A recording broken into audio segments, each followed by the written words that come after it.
Ground report news में आपका स्वागत है। मैम, सबसे पहले अपना नाम बताइएगा। नमस्कार, आप लोग का स्वागत है। मेरा नाम एकता है और मैं घोंगड़िया पंचायत की मुखिया हूँ। जी मैम, आप अपना थोड़ा सा राजनीतिक बैकग्राउंड बताइएगा। आप अपना हो गया, अपने फैमिली का हो गया, थोड़ा सा राजनीतिक बैकग्राउंड बताइएगा ताकि जनता आपके बारे में ज्यादा से ज्यादा जान सके।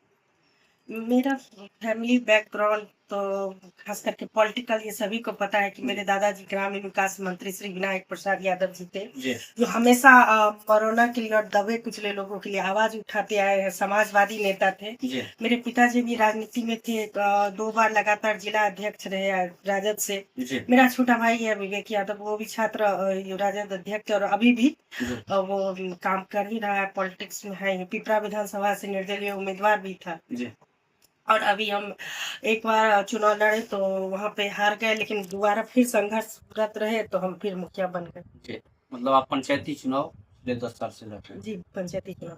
जी।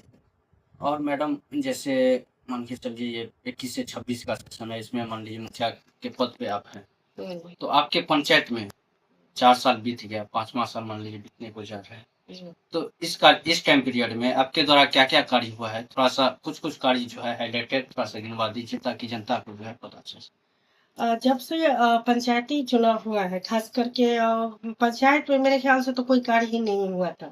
जब से हम मुखिया बने हैं, हर जगह शौचालय का इंतजाम किए हैं जी और उसके बाद सब जगह रोड सड़क वगैरह बना। जी और जो भी उस पार में जैसे खुखना मेरा 7 वार्ड बाढ़ से पूरी तरह ग्रसित है, जी तो वहाँ पे हमेशा मुआवजा दिलाने का सरकार का जो है फंड 7,000 रुपया और प्लास्टिक चूड़ा वगैरह वो हर हमेशा हम दिलाते ही आए हैं। जी और पहले के मुखिया के मुताबिक जो प्लास्टिक को हमेशा कटिंग करके दिया जाता है, मेरे रीजन में जी पूरा जैसे सरकार के द्वारा दिया जाता है वैसे ही प्लास्टिक दिया जाता है। जी और राशन कार्ड, वृद्धा पेंशन, विधवा पेंशन, कन्या विवाह योजना सभी को हम करवाए। और अन्य मुखिया सबके जैसे हमको पता चला वो सब अपना जो भी लेते हैं, लेकिन मेरे रीजन में किसी से कुछ हम बिना लिए दिए ही सारा काम किए हैं। जी मैम, आपका जो पंचायत है उस पंचायत में कौन कौन सा गांव आता है और कितना वार्ड है टोटल? वार्ड 17 है और गांव आता है तुलसियाही, जहाँ से हम खुद जी पुत्रवधु हैं तुलसियाही की। जी घोंगड़िया, मोरकियाही, मेनहा, बेला, खुखनहा, लक्ष्मीनिया।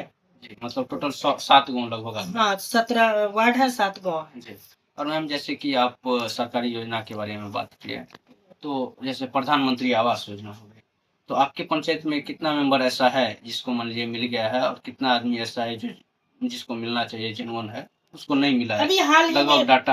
हाँ, अभी हाल ही में सर्वे किए जिसमें हम भी अपने पंचायत सचिव जो मेरे थे जितेंद्र बाबू, जी पंचायत रोजगार सेवक, तो उनके साथ हम घर घर जाकर के उनका सर्वे किया। बहुत ऐसे लोग हैं जिनका सर्वे हो चुका है 2 बार, तो उनको मिलने वाला है, और जो मिल चुका है तो अभी कम ही लोग बाकी है जिनको मिलना बाकी। जी।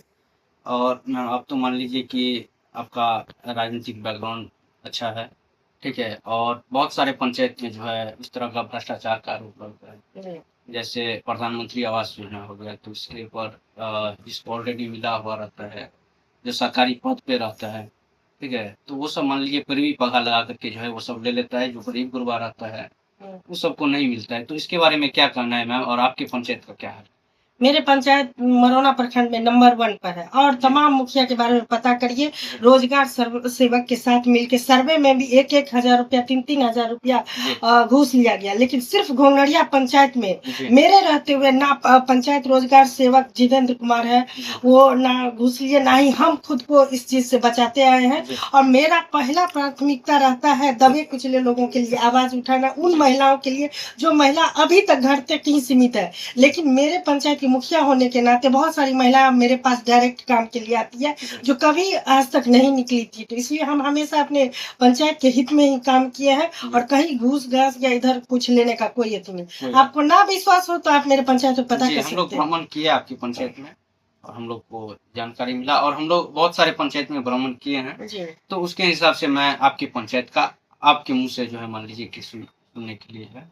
और सेम चीज मान लीजिए शौचालय वगैरह में भी होता है, उसमें भी मान लीजिए 2,000 रुपया फिक्स कर लेता है बहुत। नहीं, मेरे पंचायत भी इस तरह का ऐसा नहीं। नहीं। जाइए जाकर के जी पूछिए, जो शौचालय कभी बना नहीं था। आप मेरे बगल के और सब पंचायत है उसमें देखिएगा, शौचालय अभी तक मुखिया स्टार्ट भी नहीं किया, जी लेकिन मेरे पंचायत में लगभग हर घर में शौचालय हमने देने का कार्य किया है जी और कहीं कोई घूस वगैरह की कोई बात नहीं। जी जनता पूरे खुशहाल है, जनता मेरे काम से गदगद है। जी खास करके महिला वर्ग मेरे लिए बहुत ज्यादा मतलब उनको देख करके, उनकी खुशी को देख करके हमको भी हिम्मत आता है कि एक महिला होने के नाते जो हम मुखिया बने तो महिलाओं को सबसे पहले प्राथमिकता देते हैं और वो सब काफी खुश हैं। जी मैम, इसके अलावा जैसे विवाह भवन तो आपकी पंचायत में बना है? नहीं, विवाह भवन नहीं बना, लेकिन उसके लिए हम लोग जमीन देख रहे हैं। अगर बन जाएगा तब तक तो ठीक, नहीं तो नेक्स्ट टाइम। मतलब जमीन चयनित नहीं हुआ? नहीं हुआ, थोड़ा पंचायत में इशू है कि मेरे पंचायत में बाढ़ रहता है तो ज्यादातर जमीन नहीं मिल पाता, और जो जमीन देते भी हैं हम लोग तो ये कह करके वहां से आता है कि नहीं इसमें पहले से पानी था, पोखरी था, ये वो कह करके अभी नहीं हुआ। जी बस वही। जी, और मैम इसके अलावा जैसे शमशान घाट होता है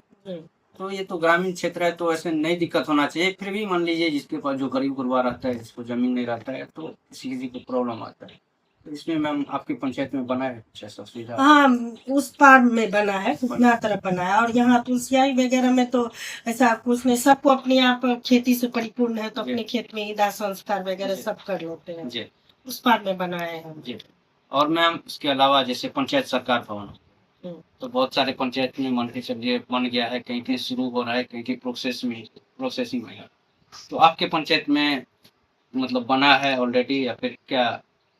मेरे पंचायत में पंचायत सरकार नहीं बना पाए हम, इसके लिए जनता से भी आपके चैनल के माध्यम से क्षमा प्रार्थी हैं, लेकिन लगे हुए हैं। आप देखिए जब तक हो सके इस वीकेंड में, तो नेक्स्ट टाइम। जमीन वगैरह मैम चयनित हुआ है? अब चयनित करके देते तो वही लफड़ा लग जाता है कि इसमें पोखरी था तो कभी किसी का ये जमीन आ जाता है, जबकि हम अपना भी जमीन उसमें देने का ये किए तो उसको भी ये किया गया कि वहाँ पहले पोखरी था।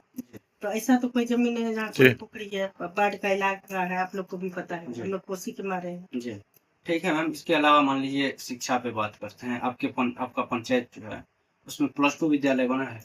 नहीं, +2 विद्यालय मेरे पंचायत में नहीं। हाई स्कूल होगा? हाई स्कूल है, केवल घोंगड़िया हाई स्कूल है। जी हाई स्कूल है, मध्य विद्यालय प्राथमिक है। जी। तो उसमें शिक्षा स्तर मैम कैसा है? शिक्षा स्तर मेरे आने के बाद हम हमेशा अपने सभी स्कूल के जांच पर जाते ही रहते हैं। कहीं पर अगर मिड डे भोजन हो या फिर पढ़ाई लिखाई के बारे में बच्चों को किताबें मिली या नहीं मिली, उस सबको भी हम अक्सर सभी स्कूल पर विजिट करते ही रहते हैं, तो अच्छा है। अच्छा, मतलब टीचर वगैरह भी पर्याप्त है? टीचर वगैरह भी पर्याप्त है। बाकी आप किसी को पूरी तरह तो 100% नहीं कर जी, वो तो मान लीजिए अपना ग्रामीण का भी कुछ जो है अपना कमी रहता है। हम अगर आपके साथ 2 कदम आगे चलते हो तो आप मेरे साथ 2 कदम मिलाइएगा तभी तो। आप कहिएगा बच्चा अभी गेहूं कटे से तो कटा ही कर देते तब देते स्कूल, तो बहुत तरह का बात है ग्रामीण क्षेत्रों में। जी बिल्कुल। और इसके अलावा जैसे मैम स्वास्थ्य सेवा केंद्र हो गया, स्वास्थ्य सेवा केंद्र आपकी पंचायत में बना है? चूंकि मान लीजिए बाढ़ से ग्रसित क्षेत्र है। हाँ, एक छोटा सा केंद्र है, घुंगड़िया में ही है, तो वो बना हुआ है। उसमें एनएम वगैरह का काफी ज्यादा, हम ये कहेंगे कि इस स्वास्थ्य की स्थिति काफी खराब है मेरे पंचायत। तो मैम वहाँ का आपके पंचायत का मान लीजिए किसी को कोई ऐसा प्रॉब्लम आता है तो वो कहाँ जाते हैं? सभी अनुमंडल अस्पताल आते हैं, जो साथ में हम खुद भी जाते हैं। एक्सीडेंट वगैरह होता है या महिला प्रसव होता है तो हम खुद जाते हैं। मरोना हॉस्पिटल जाती है तो हम खुद ही वहाँ। आपके पंचायत से अनुमंडल कितना किलोमीटर दूर होगा? अभी तो घोंगड़िया से तो यहाँ आने में 1 घंटा तो लगेगा। 1 घंटा। तो मैम मान लीजिए कि स्वास्थ्य सेवा केंद्र का मान लीजिए कि प्राथमिकता देना चाहिए मान लीजिए। और दूसरा बात हो गया मैम जैसे युवा वगैरह हो गया, युवा हो गया जो मेच्योर स्टूडेंट है, जो 12वीं किया है, ग्रेजुएट है, उनका स्किल डेवलपमेंट हो गया या फिर रोजगार हो गया पंचायती स्तर से, या फिर आप तो मान लीजिए पार्टी से भी मान लीजिए कि आपका ये है, तो उनका रोजगार या फिर स्किल डेवलपमेंट के लिए कुछ कार्य आपके पंचायत में हुआ है या फिर करना चाहेंगे या फिर क्या? करना चाहेंगे, अभी हुआ नहीं है, लेकिन जो भी युवा मेरे पास आते हैं हम अपने पैरवी पैगाम से जहाँ तक हो सकते हैं उन लोग का हेल्प करते हैं। बाकी छोटा छोटा जैसे कि सफाई कर्मी, तो मेरे पंचायत में अधिकतर जो कम पढ़े लिखे हैं युवा या महिलाएं, तो उस सबको सफाई करने वाला जो जॉब होता है वो तो दीजिए, जिसको अपना जैसा मतलब कैपेसिटी होता है उस अनुसार अपना एलिजिबिलिटी के हिसाब से जो है। जी। और मैम जैसे अभी मान लीजिए पंचायती राज व्यवस्था जैसा अभी व्यवस्थित है, इसमें हम लोग बहुत सारे मुखिया से जो है मान लीजिए कि जानने का प्रयास किए हैं, इसमें अभी जैसा चल रहा है वो ठीक है या फिर इसमें कुछ चेंजेस वगैरह होना चाहिए? आपका क्या ओपिनियन है? पंचायती राज तो अब रहा नहीं, जिस तरह का पहले के मुखिया लोग को सब कुछ फ्री था, अभी हम लोग का सब कुछ सिस्टमेटिक ढंग से कहिएगा या बांध दिया गया हम लोग को, बंधुआ मजदूर के तरह। तो हम लोग के हाथ बंधे हैं, सरकार के हाथ की हम लोग कठपुतली रह गए हैं। तो मैम इसमें कुछ चेंजेस वगैरह होना चाहिए अपना जैसे क्या पहले था वैसे हो जाना पहले चाहिए। के जैसे। हाँ और ठीक है मैम, मान लीजिए सभी चीज के ऊपर बात कर लिए हैं, स्वास्थ्य हो गया, शिक्षा हो गया। इसके अलावा आपका जो पंचायत है, आपके पंचायत का जो वोटर मालिक है, उनको आप क्या संदेश देना चाहेंगे हमारे चैनल के माध्यम से? हम यही संदेश देना चाहेंगे अपने आपके चैनल के माध्यम से कि जितने भी जनता मालिक हैं, अगर आपको लगता है कि आपकी ये जनप्रतिनिधि आपके लिए काम किया तो दोबारा फिर मुझे चुने। धन्यवाद जी धन्यवाद मैम। फिर से एक बार अपना नाम बताइए। मेरा नाम एकता है और पंचायत मैं घोंगड़िया पंचायत की मुखिया हूँ। जी, कौन से प्रखंड में आता है मैम? मरोना प्रखंड में, सुपौल जिला। जी मैम, आप अपना मोबाइल नंबर मेंशन कर सकती हैं तो ठीक है। हाँ बिल्कुल इस पर कर सकते हैं। 70 50 34 11 92। जी धन्यवाद।